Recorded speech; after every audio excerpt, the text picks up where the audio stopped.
এরপরে তার বাবা মা তাকে ইহুদি বানায় অথবা খ্রিস্টান বানায় অথবা মুশরিক বানায়। তো আজকে সন্তান বিপদগামী হওয়ার পিছনে পিতামাতাও সবচেয়ে বড় দায়ী, যে পিতামাতা তাকে কোন পথে ধাবিত করছে। তার পোশাক আশাক, ছোটবেলা থেকেই তার পোশাক আশাক, তার বিনোদন, তার খেলনা, এইসব বিষয়ে সে সতর্ক হচ্ছে কিনা। আজকে অভিভাবকদের মধ্যেও অনেক অবহেলা, বলে যে এখন একটু স্বাধীনতা দিতে হবে, এখন একটু গান শিখতে হবে, এখন এই স্পোর্টসে অংশগ্রহণ করতে হবে, এর না হলে মেধা বিকাশ হবে না। তো এই যে মেধা বিকাশ, এই বিভিন্ন ধরনের শব্দ সাইকিয়াট্রিদের মাধ্যমে বিভিন্ন ভাবে এটা আমদানি হচ্ছে আমাদের মধ্যে, যে এটা করতে হবে বাচ্চাদেরকে। তো যত ধরনের উপদেশ আসে টিভি অ্যাডের মাধ্যমে অথবা বিভিন্ন শিশু বিজ্ঞানীদের মাধ্যমে, দেখবেন কোনো কিছুর মধ্যেই ইসলামের নামগন্ধ নাই, এবং যেগুলো আছে এগুলো চর্চা করতে করতে আস্তে আস্তে সে ইসলাম থেকে চলে যাবে। সে কোরআন শিখলে মেধা বিকাশ হবে না? আল্লাহ তাআলা এই কোরআনের মধ্যে নূর দেননি? কোরআনকে আল্লাহ তাআলা নূর বলেছেন, এই কিতাবকে। ছোটবেলায় তাকে প্রথমেই তাকে কোরআনের শিক্ষা দেওয়া প্রয়োজন ছিল, প্রথমেই তার অন্তরে নূর ঢেলে দেওয়ার প্রয়োজন ছিল। কিন্তু আজকের সন্তানদের প্রথমেই তাদের কানে কি ঢুকছে, তাদের মস্তিষ্কে কি ঢুকছে?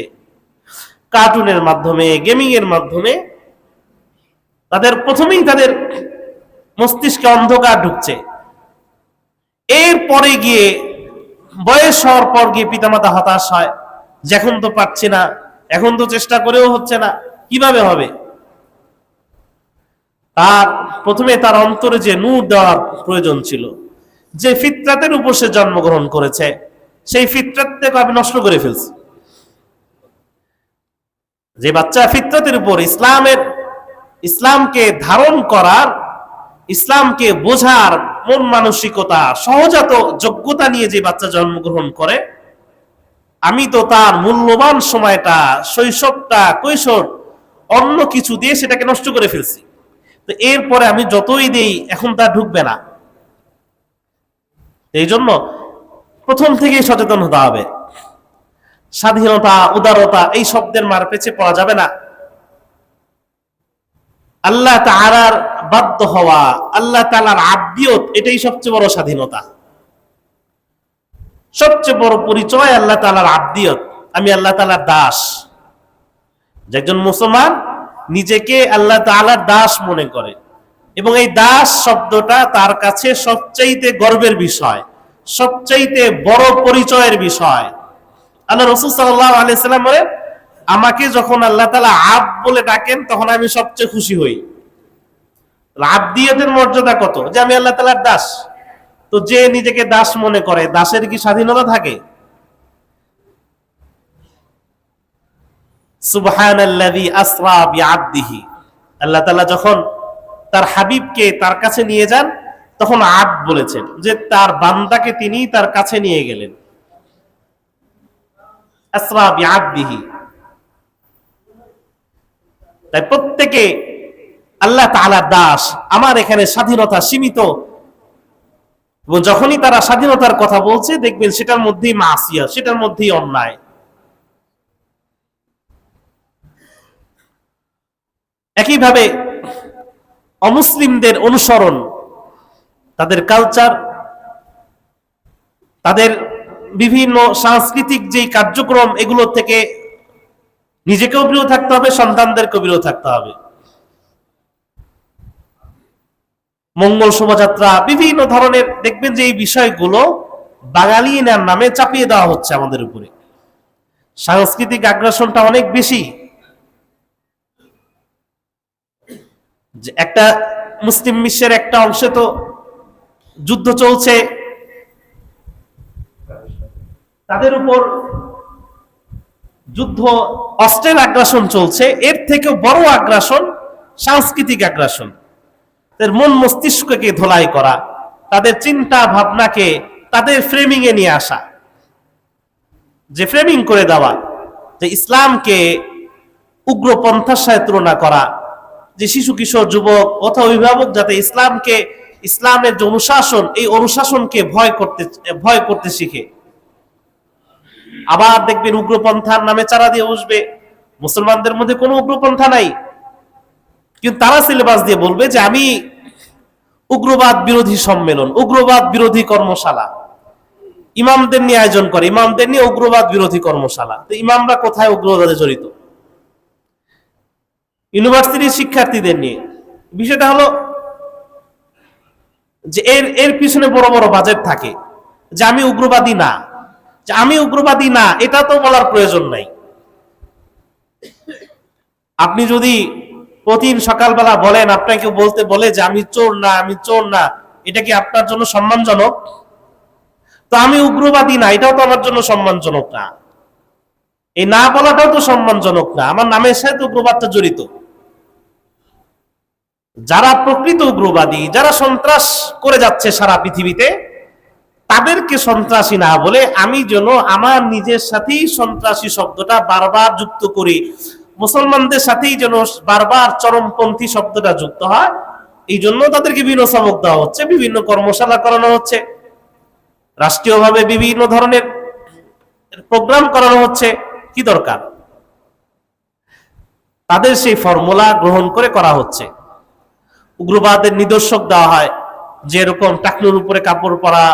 উগ্রবাদের আমরা দেখেছি যে বিভিন্ন অ্যাড টিভিতে আসছে, যে কোন একটা দেখানো হচ্ছে যে কোন একটা ছেলে গান বাজনার আসরে যাচ্ছে না, তো তার ব্যাপারে উগ্রবাদের ধারণা। তো এরকম এই যে ফ্রেমিং করা হয়, এগুলো এক ধরনের সাংস্কৃতিক আগ্রাসন। নাটকে কিভাবে ফ্রেমিং করা হচ্ছে, মুভিতে কিভাবে ফ্রেমিং করা হচ্ছে, যে মুসলমান চরিত্রকে উগ্রবাদী বানানো হচ্ছে, সবচেয়ে নিকৃষ্ট চরিত্র বানানো হচ্ছে, সবচেয়ে বাজে চরিত্রটার নাম আব্দুল্লাহ দেওয়া হচ্ছে, আব্দুর রহমান দেওয়া হচ্ছে।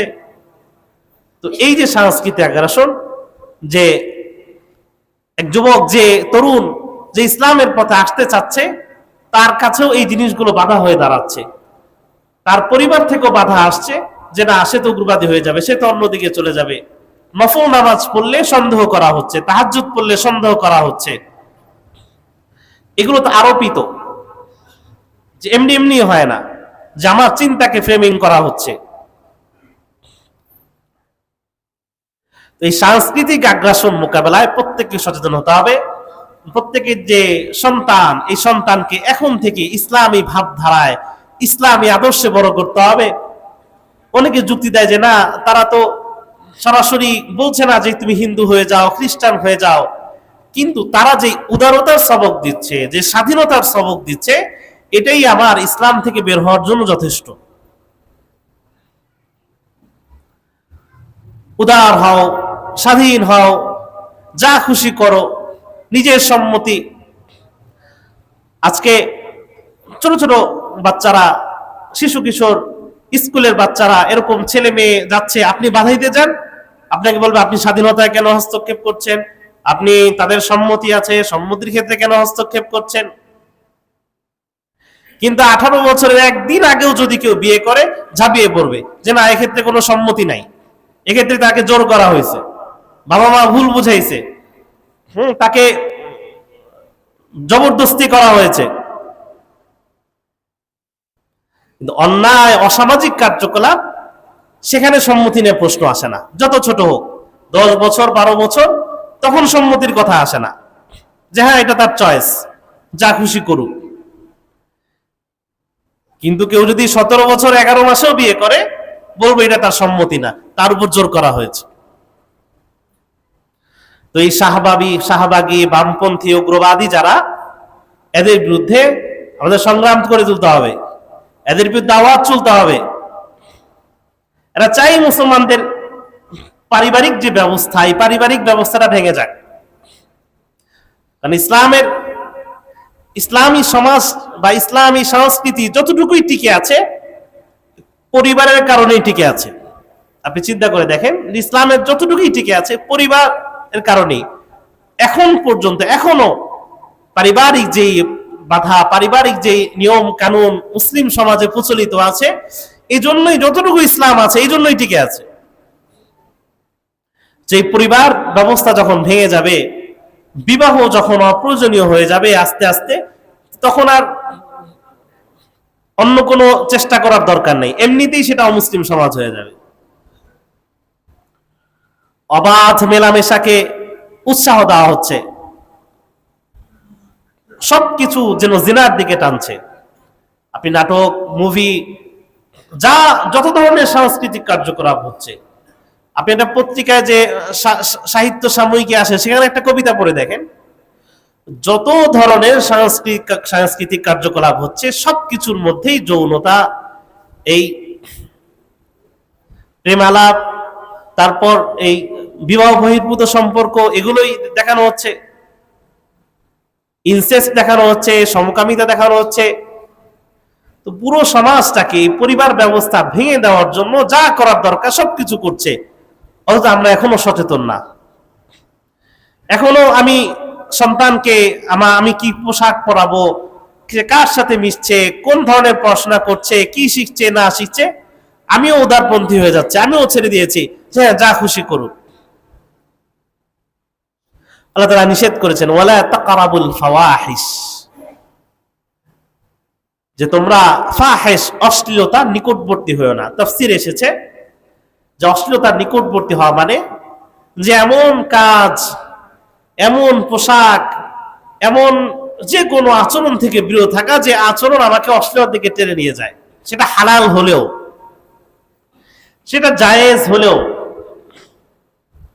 জায়েজ সমস্যা নেই, আপাতদৃষ্টিতে সমস্যা নেই, কিন্তু এর পরিণতি অশ্লীলতা, একটা পর্যায়ে গিয়ে অশ্লীলতার দিকে ঝুঁকে যাবে, সেটার থেকেও নিষেধ। ওয়ালা তাকরাবুল ফাওয়াহিশ, যে অশ্লীলতা তো করবেই না, এর ধারে কাছেও যাবে না, অশ্লীলতার দিকে টেনে নিয়ে যায় এমন কিছু কেউ গ্রহণ করবে না।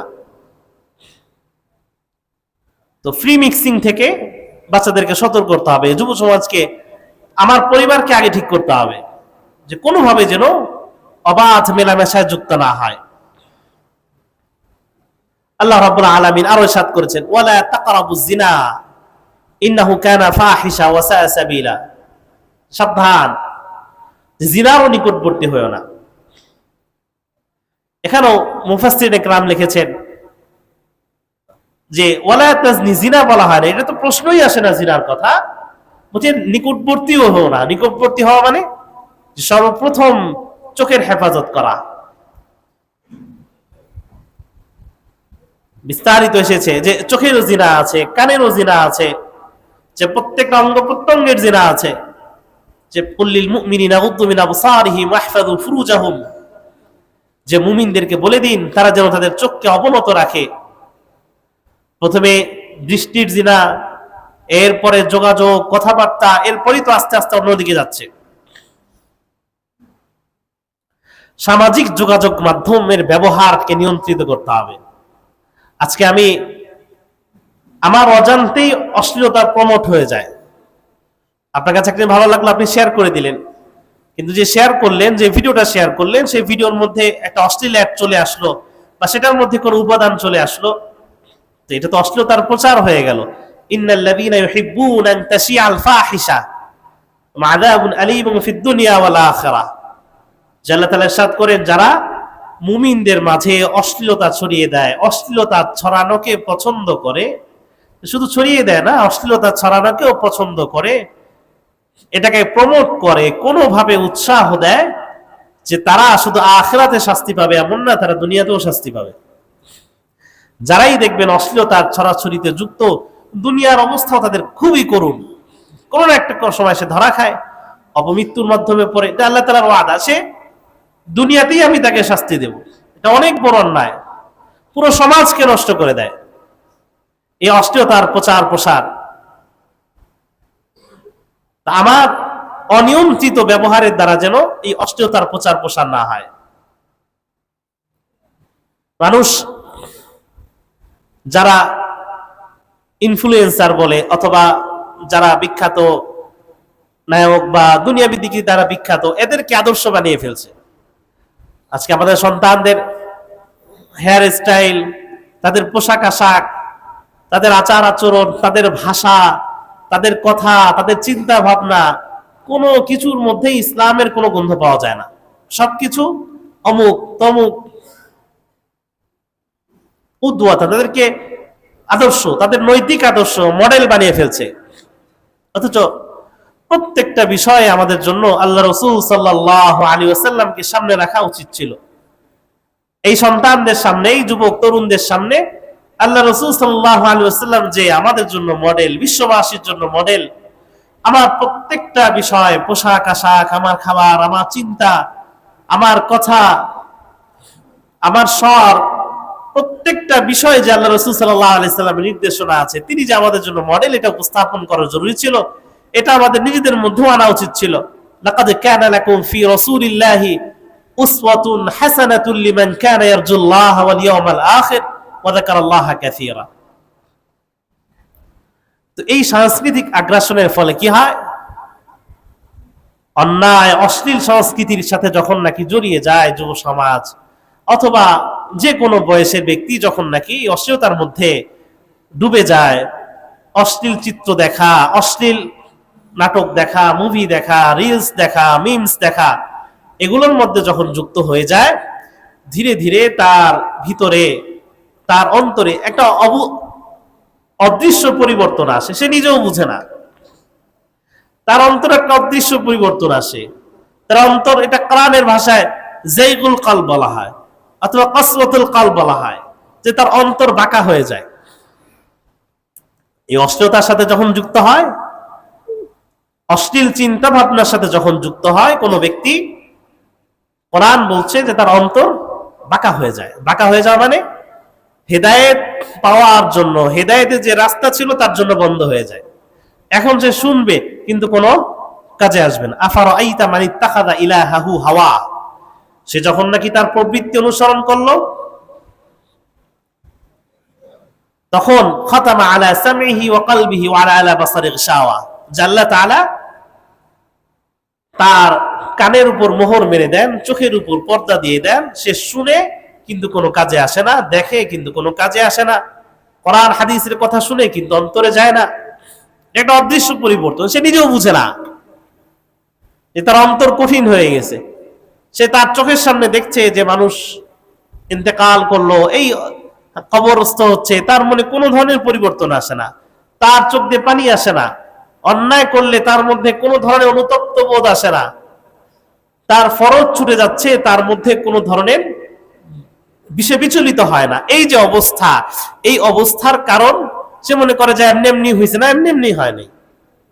এটা একটা ফলাফল, এটা অশ্লীলতার সাথে যুক্ত হওয়ার, এই বৈদেশিক সংস্কৃতির সাথে যুক্ত হওয়ার একটা ফলাফল।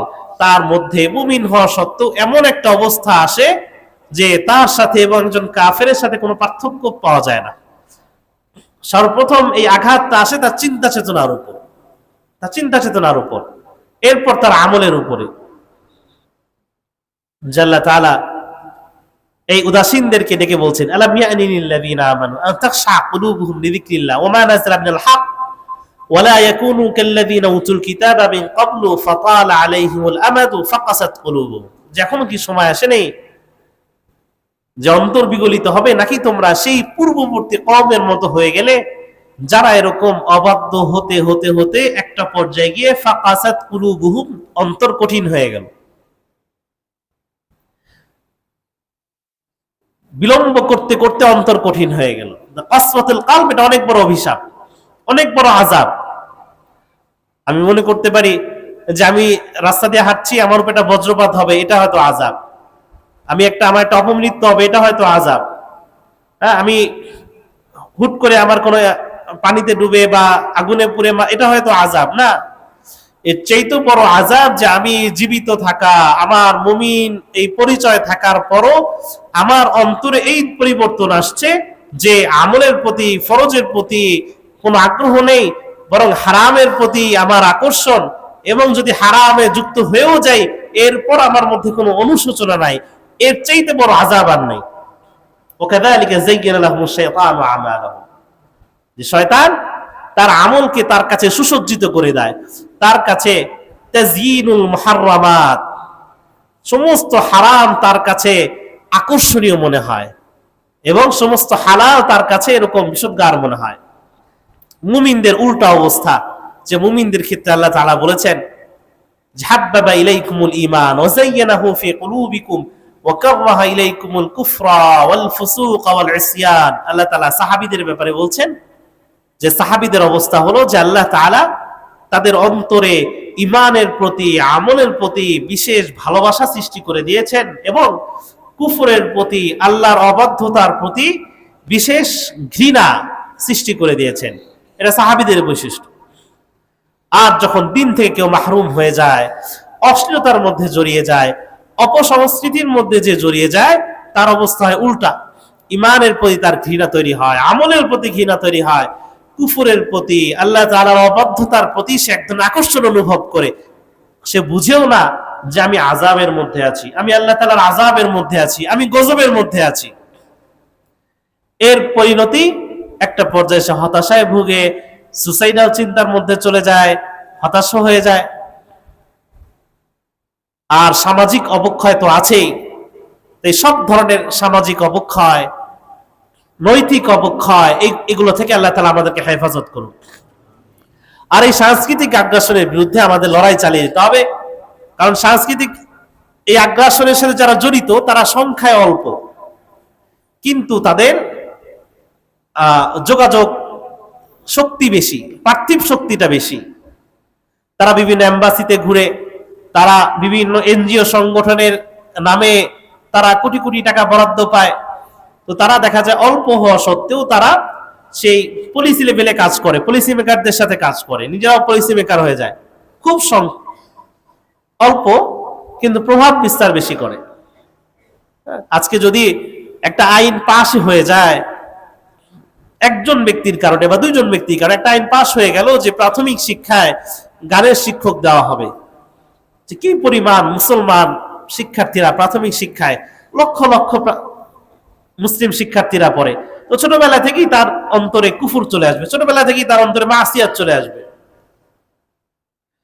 এর বিরুদ্ধে কোন আন্দোলন তৈরি করতে হবে, প্রতিবাদ জানাতে হবে, যাতে করে আমাদের সন্তান, আমাদের ভবিষ্যৎ, তাদেরকে যেন নষ্ট করার জন্য কোন ধরনের এই এনজিও প্রভাবিত, অন্যান্য দেশের এম্বাসি প্রভাবিত বিভিন্ন কাজ, যে পলিসি নেওয়া হচ্ছে, এর বিরুদ্ধে আমাদের প্রতিবাদ জানাতে হবে।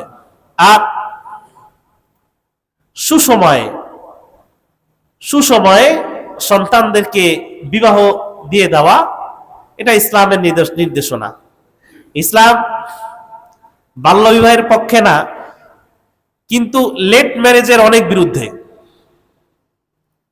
বিলম্ব বিবাহের অনেক বিরোধী। এ নিয়ে আলোচনা হওয়া উচিত না যে ইসলাম বাল্য বিবাহের পক্ষে কি পক্ষে না, বরং আলোচনা এটা নিয়ে হওয়া উচিত যে ইসলাম বিলম্ব বিবাহের ঘোরতর বিরোধী। এখন যার, সে জানে কার বিলম্ব হচ্ছে, পিতামাতাও জানে, যে উপযুক্ত সেও জানে। কোন বয়সের বাধা দিয়ে দেওয়া, এটা অনেক দেশেও মানে না। আমেরিকার সকল অঙ্গরাজ্য এটা মানে না, ইউরোপের অনেক রাষ্ট্র এটা মানে না। অনেক জায়গায় 16 বছর রাষ্ট্রীয়ভাবেই বিধান আছে মেয়েদের ক্ষেত্রে। তো অনেকে হয়তো অসুস্থতা থাকে, তার জন্য 18 বেশি প্রয়োজন হতে পারে। অনেকের গ্রোথ হরমোনাল বিষয় থাকে, সে হয়তো 15 বছরও যুক্ত হতে পারে। তো ইসলামের বিধান যেটা, ইসলামের বিধান হলো ইসলাম উপযুক্ত বয়সে বিবাহ দিতে বলে, এবং বিলম্ব বিবাহের ইসলাম ঘোরতর বিরোধী। এই বাক্যটা মনে রাখবেন, যে বাল্য বিবাহ এটা মাথায় আনবেন না, মনে রাখবেন ইসলাম বিলম্ব বিবাহের বিরুদ্ধে। এখন যে যুবক সেও জানে যে তার বিলম্ব হচ্ছে কিনা, যে মেয়ে সেও জানে, পিতামাতাও জানে তার বিলম্ব হচ্ছে কিনা। আল্লাহ রাসূল সাল্লাল্লাহু আলাইহি ওয়াসাল্লাম ইরশাদ করেন, ইযা জাআকুম মান তারদাউনা দীনাহু ওয়া খুলুকাহু ফাআনকিহু। যখন তোমাদের কাছে তোমার পুত্র সন্তানের জন্য মেয়ে কোনো পাত্রী অথবা মেয়ের জন্য কোনো পাত্র আসবে, প্রস্তাব আসবে, মান তারদাউনা মিনকুম দীনাহু ওয়া খুলুকাহু, যার দিনের ব্যাপারে তুমি সন্তুষ্ট, চরিত্রের ব্যাপারেও সন্তুষ্ট, যার দিনদারিতার ব্যাপারে সন্তুষ্ট, চরিত্রের ব্যাপারেও সন্তুষ্ট, ফাআনকিহু, দ্রুত বিয়ে দাও। ও ইল্লা, যদি বিলম্ব করো, তাকুন ফাসাদুন ফিল আরদি ওয়া ফিতনাহ, তাকুন ফিতনাতুন ফিল আরদি ওয়া ফাসাদুন কাবীর, যদি বিলম্ব করো তাহলে দুনিয়াব্যাপী ফিতনা ছড়িয়ে পড়বে, বিশৃঙ্খলা ছড়িয়ে পড়বে। আজকে বিলম্ব বিবাহের কারণে অশ্লীলতা ছড়িয়ে পড়ছে কিনা, বিবাহ পূর্ব অশ্লীল সম্পর্ক তৈরি হচ্ছে কিনা, জিনার প্রসার ঘটছে কিনা, এর অন্যতম কারণ এই যে বিলম্ব বিবাহ, দেরিতে বিবাহ, লেট ম্যারেজ। এর থেকে আল্লাহ তাআলা আমাদেরকে হেফাজত করুক। সমস্ত ধরনের অন্যায়, অশ্লীলতা, অপসংস্কৃতি, বৈদেশিক কালচার, আরোপিত কালচার, এর থেকে আমরা যেন মুক্ত থাকতে পারি, আমাদের নিজেদের পরিবারকে মুক্ত রাখতে পারি, আল্লাহ তাআলা আমাদেরকে তৌফিক দান করুক। ওয়া আখিরু দাওয়ানা আলহামদুলিল্লাহি রাব্বিল আলামিন।